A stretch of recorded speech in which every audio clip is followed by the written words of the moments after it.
What is up, YouTube? It is Coach Kolton here to bring you physique development tools, skills, and opinions that hopefully you can apply to yourself to make some gains.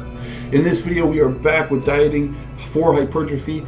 This video is going to be covering the topics of how to increase calories in the off season to improve anabolism. Let's go. So why is it important for us to be in a caloric surplus in the off season? Well, quite frankly, having a positive energy balance has been overall shown to be anabolic in general.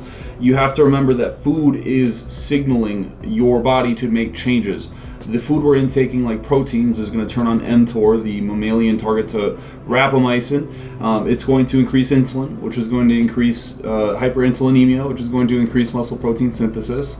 It's going to increase hyperaminoacidemia in the blood. Food in general is going to provide anabolic matrices within our body. The fats we eat, the carbohydrates we're going to consume are going to enhance our motor learning in the gym. They're also going to enhance our performance in the gym. Overall, a positive energy balance, even in non-resistant trained individuals, in individuals who aren't even committing any sort of exercise, still get lean muscle from eating more in a surplus. The study was done indirectly that I'm relating to on a group of individuals who were not resistance trained, but were eating 2,000 calories over their normal daily intake, and they saw that was indeed anabolic from their base intake already, where they had plateaued at their weight. So increasing their weight 2,000 calories a day above what they were normally consuming. We also have to remember that food is ergogenic. What does that mean? Ergogenic literally means physical enhancement. It's going to improve our performance in some capacity. Now, this is to a certain extent, right? Obviously, if you eat the proper amount of nutrients, and which we've covered prior videos before, around your workout and for the subsequent hours following it, you're going to have this ergogenic effect in the gym, outside of the gym. You're also going to have a nootropic effect, but that's something to later get into. You will not have this effect, let's say, if you're eating shit before your workout or after your workout. So let's say you're with the boys and everyone wants to go get Qdoba, and you get a double stuffed Qdoba burrito with triple scoops of avocado or guacamole or sour cream. Yeah, that's probably not going to sit well in the gym 35 minutes later. You're probably going to wreck your stomach. Now, see, when we eat things, that digestion, food in our stomach actually takes energy to digest. Wow, right? Like, who knew that? And that energy is got from blood, and so you need blood to surround your tissues of your digestive organs to actually function your digestion. Now, where is it pulling the blood from? Well, you'd imagine it's pulling it from your extremities. So as you enter the gym, the blood is filling your guts and not your arms that you're trying to get a sick pump in. So it's really essential that when you eat a pre-workout meal, you're eating it with the pre-discussed kind of requisites in this video series, and not just going crazy, because that can be the anti of ergogenic and impose your actual training benefits. As well, it's really important for beginners to eat in a massive surplus. Beginners have the ability to put on newbie gains. Everyone's heard about this. The rate at which they can put on contractile tissue, real lean muscle, is so dramatically fast that enhancing that moment in time with more food, this is why it's very, very important to, before you step in the gym, know these things so you can leverage the most possible benefit from that certain time frame. When you eat more as a beginner, you're able to put more tissues on just naturally, so that food you're intaking that's more than normal is going to go directly to where we want it, those structural tissues in our body. You will not put on as much fat mass as the next guy, because you're able to turn over tissue so fast and put on new tissue and recover so fast. You're in this hyper anabolic state as a natural athlete, so it is a great time for you to put on more weight via food. This is the key, right? You want to be putting on mass as a beginner right away. You need to have the proper nutrition in place. So hopefully you found this video. As an advanced athlete, it's not that important, however. You do not need to push the limits so much so. I'm sure you guys have seen many of the professional bodybuilders relatively stay lean in their off season. That's because they're advanced. They can still grow effectively and not need to push the limits of their intake. And their growth is limited as such. They're not able to put on 3-4 pounds a month. They're lucky to put on half a pound a month of real weight, where beginners can realize those gains within a couple of weeks sometimes. So it truly just is a different physiology behind the two, advanced and beginners. So for beginners, you're going to be able to leverage a lot more food intake than as what an advanced trainer would be. Couple things to note when we get into calories here. I do want you to realize the importance of getting a structured off season, right? People take the word off season as like, hey, this is my time off. I'm gonna go fucking eat burgers and sushi every day. And they destroy their digestion, they destroy their progress, they destroy those ergogenic benefits that I had spoken about previously. So it is really important that you take that structured reality of your in-season, or when you were prepping for a show. People really they grow into a show. That's probably because their off-season wasn't structured and they weren't taking it seriously, right? So when you get into your off-season, you're still taking the diet as serious as you were in the preparation for a show or something like that. You are going to be 100% dialed into your diet, right? A diet, once again, is a way of life. It's not something you turn on and off because you want to and you feel like it. It is a way of life, something you live by, die by, so on and so forth. So it's important not to slam calories, right? We want to titrate up slowly. So instead of just throwing on, it's the off season now, I did a cut, now it's the off season, and you're gonna just slam on 2,000 extra calories to your intake and say, whoopee-ki-yay, let's go for it. That'll be very, very bad. You'll likely develop new adipose tissue, adipose hyperplasia, and you will not be getting the gains you had sought after. You'll become insulin resistant very, very quickly. It is good to leverage the insulin resistance, the lean body mass that you have, leverage that performance and cardiac efficiency prior to just dumping on the calories. As well as you want to increase the proper nutrients, the nutrients that are going to provide ergogenic aids, these fresh carbohydrates that are going to be very, very rapidly transformed into muscle glycogen, that are going to serve a great purpose as far as their micronutrients and phytonutrients, as opposed to junk calories like processed bullshit that is not going to serve you a purpose, that's going to hinder your performance via insulin sensitivity, via digestion, via blood pressure, you name it, right? Like, we don't want those things that come along with processed foods. It is very important that the off season, once again, isn't perceived as a time that you're off. It's perceived as a time that you can just eat more of what you were already eating, if that makes sense. It's very important to watch your fiber intake, okay? People miss their fiber intake so much just normally, but especially in an off-season setting when you're eating a ton of food, it can become very easy just to forget about fiber while you're piling on food and you're full. So you need to remember, hey, get your fiber in at any cost, if that's via a supplement, like a psyllium husk or another sort of husk that you can intake just via a powder, or actually putting in easy to eat vegetables like steamed spinach is like so easy to eat, right? If you steam spinach, you're gonna be able to eat massive quantities of spinach and not even really think twice about it, right? So you need to get that fiber in, it is crucial, as well as getting proper water intake in. People who eat large meals likely aren't going to drink around their meals, which is good because it'll improve digestion, but outside of that, they'll still feel full. They won't want to drink more, and they become dehydrated, and they get like hypernatremia because they're so dehydrated, and those are good things. We want to ensure that we're still staying hydrated throughout the day. As well as sodium consumption can sometimes go missed, meaning that you can consume too much via these processed foods and bullshit foods, and you all of a sudden are in the state where you're in a hypernatremia and you're cramping and you get headaches and your nose is bleeding and you don't know what's going on. You're like, oh, I'm breaking and all these calories are killing me and it's bad to eat a lot of food, and it's like, no, you're just not balancing like calcium, sodium, potassium, and chloride. You're just eating bullshit and hoping you put on weight like they did in the old days, right? Everyone looks at Lee Priests and thinks that's how you gain muscle, and truly that's the least structured and most inefficient way to put on muscle I can think of. Also, do not get obsessed with the scale weight, okay? I see this all the time. People look at the scale and they're like, well, I should be gaining like a pound a week, so I didn't gain a pound a week, so I'm not eating enough, but I'm kind of fatter, so I don't know what's going on. Like, no, your weight gain is very subjective to who you are. Now, the recommended guidelines I provide are usually 0.5 to a pound a week. So 0.5 pounds to a pound a week. You'd be lucky to put on 2 pounds a month at that rate. Very, very lucky. It doesn't need to happen. I sometimes go several months without putting on a pound, right? It does take time to gain the tissue that you want and have that be quality tissue. And that being said, you do not need to be obsessed with the scale weight. So if you're not gaining a weight the next week, you're like, well, guess I need to up the calories. Like, no, that's not what that means. Just take more time. Extrapolate that data over a longer period of time as opposed to just a week. Give yourself time. Take things slowly. It is so much more worth it in the end.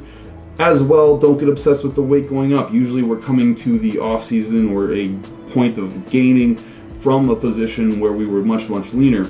You're seeing your body composition change. You're also seeing your weight go up on the scale. Don't get obsessed with that, okay? If you are seeing your weight go up in quality increments, that's not something to be concerned with, okay? You need to realize that there has to be periods of really pushing the food and periods of really pulling back the food. And those are structured and designed to be that way for your best benefit. And be realistic. It's not realistic to have the muscle gaining. There's a bunch of like lawnmowers outside, so I'm sorry. It's not realistic to have the muscle gaining abilities of Ronnie Coleman, right? You can't put on 30 pounds a year. Most people can't at all. Like, that's very, very, very rare. Be realistic with yourself, okay? Some people, like myself, are lucky to leverage 5 pounds a year with everything in order. It does not have to be dramatic. It does not have to be insane. You need to focus on being the better you, and that is it, okay?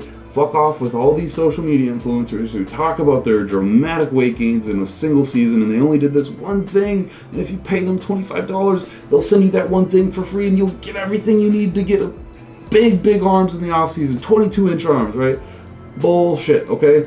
Do you, and only do that. Focus on what your best is, and that is that, okay? There's not a missing secret. There's not a dramatic pill. You need to be realistic with your progress. With that being established, the approximate caloric intake you're going to want to consume is about 42 to 48 kcals per kilogram, okay? So what is that? Roughly for a 200 kilogram meal, that's generally speaking somewhere around the about 5,000 calorie range, okay? 5,500-ish, that's pretty average, okay? For me, that's actually low, so keep in mind this is very inter-individual. It will change depending on who you are and what your metabolism is like. Basically, what you're aiming for is a 10 to 20% jump from calories at maintenance or when you were cutting, right? Now, the big thing here is you cannot get obsessed, again, with going straight to that amount of calories. That sounds really nice when you're really hungry, but it's so important to take your time titrating week after week. And sometimes that jump in calories is only 100 calories per week or less. It really depends on the individual and how their metabolism handles those things. But if you jump all at once, you're going to enter this really precarious situation where your body just not ready, your metabolism has not adapted, and you are going to be in a really screwy situation to put on new fat tissue. So you need to take your time. Take your time. So macros, how do you increase these calories? What ways should you do it? Well, using a lot of the principles I covered in the previous videos, this is quite simple. Remember the basics. Carbs are energy, fats are for hormonal regulation and partially some energy, and proteins are the structural molecules and the signaling molecules for muscle protein synthesis. So we know that, right? With that general consensus, we can say, okay, if we have this much protein, it's going to trigger muscle protein synthesis no matter what. We can't really leverage more muscle protein synthesis from a larger amount of protein. It's just going to be signaled, and once it's signaled, it's on, right? It doesn't work in any sort of varying capacity. Now, we have enough fats in, so our fats are going to function as the hormonal regulators, and we have enough in healthy, good fats that's going to contribute to hormonal health. I feel good with the amount of fats. I enjoy them. Now, carbohydrates are energy. I want more energy. Like, anyone can generally say that. So I'm going to put in more energy into this equation. So you're going to increase carbohydrates first. That is the primary first step when you're increasing calories and titrating them up, is the introduction of more calories via carbohydrates. Once carbohydrates are increased, you can actually at this point probably take back protein a little bit. We know that carbohydrates are protein sparing and that insulin is very anti-catabolic, so we are allowed to sort of pull back protein a little bit. That being said, I enjoy my protein. I will never pull back my protein. Some people don't, and they are willing to pull back their protein. It is up to you and a personal choice. Now, when I say pull back protein, I'm saying going from that like 0.5 grams per kilogram to maybe or 3.5 to maybe 3, maybe 2.8 grams per kilogram of protein per pound of body weight. You're not pulling back dramatically. You're pulling back maybe an ounce of meat per meal or something like that. Once carbohydrates are increased, you're able to leverage less protein. But I enjoy protein, I'm going to keep my protein in. Carbohydrates also regulate thyroid hormones with the interactions via the liver and deodonates enzymes and all that jazz. very important that you structure a diet with high carbohydrates to function as a thyroid booster, technically. And as well, carbohydrates are going to really maintain and increase your ability to use calcium or release calcium for the sarcolemma, right? You are going to be able to use more calcium, i.e., being able to contract muscles way more efficiently and effectively. But the big takeaway from this whole video, guys, is I want you to understand the importance of periodizing your nutrition upwards. You do not go from 2,000 calories up to 4,500 calories. You are going to be in a world of hurt. Your physique is going to melt and deteriorate rapidly. You're going to put on new fat and look terrible, quite frankly, rapidly. Whereas if you just slowly titrate up to that number over, say, a 12 to 16 week span, usually that's the span of a training block, at least the ones that I periodize, you are effectively going to use that nutrition every step of the way. But if you just jump straight up, you're ultimately wasting a bunch of opportunity that you are going to throw down the drain and limit any further progress. I promise you, this happens all the time because people get into their pre-contest, they're hyped to cut down, they get really hyped to enter the off season, and they're like, I'm gonna fucking get huge and eat all the carbs and get super jacked and fat and look massive in the gym, and then they get fat and they're like, I don't like being fat, it's actually ugly, and oh god, like, you know? So don't get hyped up with thinking like, more food equals more mass. Like, you will get fat really rapidly if you do it this way. Slowly bring up your calories over time. You will be finding a happy medium, and you will not be disappointed with your image in the mirror. You will have put on lean muscle mass, and at this point, you'll be huge. Ideally, that's kind of the goal, right? In the next video, I'm going to be talking about digestive issues because putting in more food obviously comes with its digestive challenges. I'm an expert at this manner. If you've seen any of my other videos and how much food I can consume, I have come quite close to digestive disruption in every capacity. So I'm very good and nuanced in how I handle digestion, as well as I will cover some hyperpalatable foods. A lot of people struggle with eating in the off season. There's a lot of hyperpalatable, meaning like very, very easy to eat, low volume but high caloric value foods that are going to provide a lot of benefit in this environment. So stay tuned for that. I hope you guys enjoyed this video. If you did, please leave a thumbs up, click the bell button, and comment something atrocious, disgusting, despicable, whatever you feel like. I really don't care. I'm a ginger, like, you know, like what worse could you really do to me? My hair is already red, my room is blue, I live alone with 2 dogs and one that's, you can hardly call it a dog, quite frankly. I mean, Coop is just, I wish I could show you him, but he's down there. Deuces.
Running back.